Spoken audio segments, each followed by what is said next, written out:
आज मैं आपसे एक साफ साफ बात करना चाहता हूँ। आज के समय में जो लोग वास्तु कर रहे हैं वो डर का वास्तु कर रहे हैं। ऐसा मत करो, ये यहाँ रख दिया तो नुकसान हो जाएगा, ये ऐसा कर दिया तो सब उल्टा पड़ जाएगा। और धीरे धीरे वास्तु को इतना कॉम्प्लिकेटेड बना दिया गया है कि लोगों को लगने लगा है कि वास्तु के लिए एक एक्सपर्ट की ज़रूरत है और ये कस्टमाइज्ड वास्तु है। अब रुकिए, कस्टमाइज्ड वास्तु ये एक नया शब्द है और इस शब्द के नाम पर लोगों से लाखों रुपए लिए जा रहे हैं। अब एक सीधा सा सवाल, अगर वास्तु एक नेचुरल ज्ञान है तो उसे समझने के लिए इतना डर और इतना पैसा क्यों? जरा सोचिए। आज देखिए, लोग सब कुछ करते हैं, पैसे खर्च करते हैं, घर तोड़ते हैं, तोड़ के फिर बनाते हैं, सारे नियम मानते हैं, फिर भी नींद ठीक नहीं है, मन बेचैन रहता है, रिलेशनशिप में प्रॉब्लम है, काम में क्लैरिटी नहीं हो। तो सवाल ये नहीं है कि वास्तु सही है या गलत, तो सवाल ये आता है कि इतना सब कुछ करने के बाद भी अगर जिंदगी नहीं बदल रही है तो हम बदल क्या रहे हैं? देखिए, जिंदगी रूल से नहीं चलती।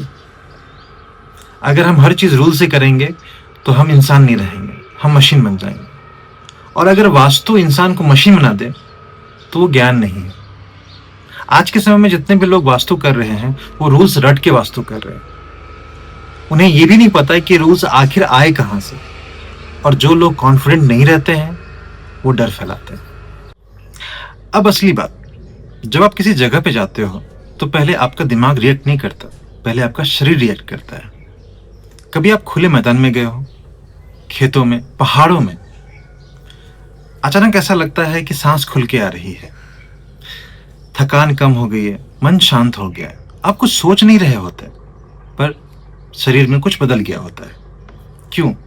क्योंकि रोशनी खुली है, हवा चल रही है, जगह खुला है। वहीं आप किसी कमरे में बैठिए जहां रोशनी कम है, हवा रुकी हुई है, जगह बंद है, तो हमारा शरीर अलर्ट हो जाता है। ये डर में नहीं रहता, अलर्ट हो जाता है।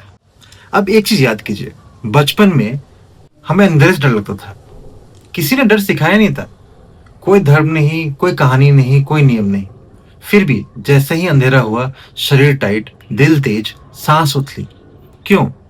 क्योंकि नर्वस सिस्टम समझता है कम रोशनी मतलब कम जानकारी, रुकी हवा कम मूवमेंट, बंद जगह मतलब कम सेफ्टी। ये सोच नहीं थी, ये शरीर का रिएक्शन था। असल में अंधेरा बॉडी में फियर हार्मोन्स बढ़ाता है। ये हार्मोन्स बॉडी के लिए अच्छे नहीं हैं। आज फर्क सिर्फ इतना है कि आज हमारा डर दिखाई नहीं देता पर नर्वस सिस्टम अभी भी वही सिग्नल पकड़ता है। अब एक बहुत जरूरी बात, आजकल हम क्या नहीं कर रहे हैं? अच्छा खाना, प्रोटीन, विटामिन्स, सप्लीमेंट्स, सब कुछ ले रहे हैं, फिर भी सुबह उठते ही थकान, दिन में एनर्जी का अचानक गिर जाना, काम करने का मन नहीं। क्यों? अगर शरीर को सब कुछ मिल रहा है तो एनर्जी बन क्यों नहीं रही? यहीं पर हम सबसे बड़ी गलती करते हैं। हम मान लेते हैं कि एनर्जी सिर्फ खाने से आती है, पर सच ये है एनर्जी तभी आती है जब हमारा नर्वस सिस्टम सेफ फील करता है। अलर्ट बॉडी एनर्जी बचा के रखती है क्योंकि उसे लगता है अभी खतरा है। ये न्यूट्रिशन का फेलियर नहीं है, ये सेफ्टी का फेलियर है। अब एक चीज आपने भी देखी होगी, छोटे बच्चे लगातार एक्टिव रहते हैं, दौड़ते हैं, खेलते हैं, हंसते हैं। भले ही न्यूट्रिशन परफेक्ट ना हो, फिर भी वो बड़े लोगों के जितने थके हुए नहीं होते। क्यों? क्योंकि बच्चे ज्यादातर समय सेफ होते हैं माँ के पास। जब माँ पास होती है तो बच्चे का शरीर कुछ नहीं सोचता, वो बस एक सिग्नल पकड़ता है, मैं सुरक्षित हूँ।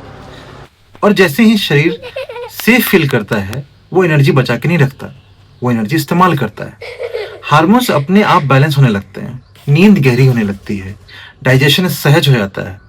और ये एज कंपैरिजन नहीं है, ये नर्वस सिस्टम कंपैरिजन है। जैसे जैसे बच्चा बड़ा होता है, माँ बूढ़ी होती जाती है, कनेक्शन बदलता है, सेफ्टी की फीलिंग कम हो जाती है। और अगर माँ नहीं तो नर्वस सिस्टम और अलर्ट, एनर्जी और भी कम। लोग बोलते हैं बच्चा बच्चा है, हाँ, पर नर्वस सिस्टम वही है, सेफ्टी की लैंग्वेज भी वही है।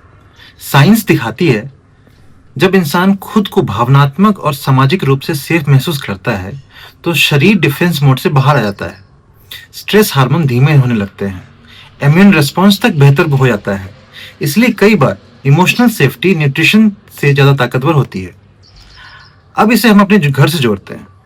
अगर कोई जगह आपको रोज सिग्नल दे रही है, जगह तंग है, रोशनी कम है, हवा रुकी हुई है, सब कुछ बंद सा लग रहा है, तो नर्वस सिस्टम धीरे धीरे कहता है अलर्ट रहो। और अलर्ट नर्वस सिस्टम कभी पूरी तरह आराम नहीं करता। कोर्टिसोल थोड़ा सा ऊपर रहता है, दिन में भी रात में भी। इतना नहीं कि वो बीमार दिखे, पर इतना कि शरीर रिसेट ही ना हो पाए। फिर लोग कहते हैं नींद पूरी नहीं होती, दिमाग बहुत चलता है, छोटी सी बात पर चिड़चिड़ापन आता है, और सोचने लगते हैं शायद मैं ऐसा ही हूं। नहीं, आप ऐसे नहीं हो। ये उस स्पेस की ट्रेनिंग है जिसमें आप रोज रह रहे हैं। आपका कमरा, आपका घर, आपका माहौल, ये रोज आपके नर्वस सिस्टम को सिखा रहा है कि रिएक्ट कैसे करना है। यही असली वास्तु था। वास्तु कभी किसी को डराने के लिए नहीं था, ना ही किसी को सजा देने के लिए। पुराने लोग शरीर को ऑब्जर्व करते थे कि कौन सी जगह पे शरीर शांत सिग्नल दे रहा है और कौन सी जगह पे शरीर चौकन्ना हो रहा है। बस, कोई मंत्र नहीं, कोई नियम नहीं, ना ही कोई अंधे नियम और ना ही कोई डर। डॉक्टर्स का काम तभी बढ़ता है जब लोग बीमार हो, और लॉयर्स का जब रिश्ते टूटे। ये इल्जाम नहीं है, ये ऑब्जर्वेशन है। हम सिम्टम्स मैनेज कर रहे हैं, रूट्स नहीं। असली वास्तु यही था। चलिए एक छोटा सा एक्सपेरिमेंट करते हैं।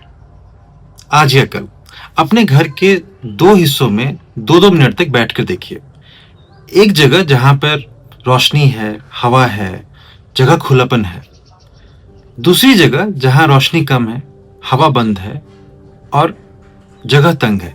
अब ध्यान दीजिए, आपकी सांसें कैसी है, आपका मन कैसा है और आपका शरीर कैसा है। कोई जादू नहीं होगा, एक फर्क दिखेगा, और यही फर्क आपके जिंदगी को हर रोज शेप करता रहता है। तो अगली बार ये मत पूछना ये कोना सही है या गलत है। ये पूछना कि ये स्पेस मेरे नर्वस सिस्टम को क्या सिग्नल दे रही है। क्योंकि सच ये है कि ना ही आप आलसी थे, ना कमजोर थे, ना ही टूटे हुए थे। आप बस ऐसी जगह पे थे जहां पर आपके नर्वस सिस्टम को सेफ फील नहीं हो रहा था। यही है the intelligence of space. Thank you.